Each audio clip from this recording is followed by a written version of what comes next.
In this guide, I'm going to show you how to appeal limited distribution on Snapchat Spotlight.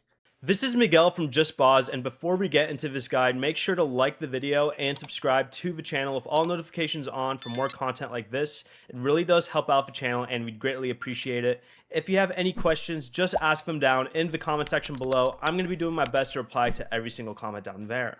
If Snapchat restricts one of your Spotlight posts from recommendation, you may be able to appeal the decision. To do this, open the affected Spotlight post by selecting your profile icon in the top left, and then selecting Public Profile, and then go ahead and open that post and look for the notice saying that the content has been restricted or has limited distribution. Open that notice, then tap the available appeal option and follow the instructions to submit your appeal. Snapchat will review the post again to determine whether it follows its community guidelines and recommendation guidelines.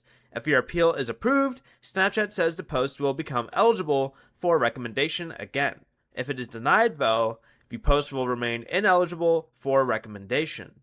Before you leave, remember to like the video and subscribe to the channel with all notifications on for more content like this. It really does help out the channel and we'd greatly appreciate it. And if you did have any questions, just ask them down in the comment section below. I'm going to be doing my best to reply to every single comment down there. Peace.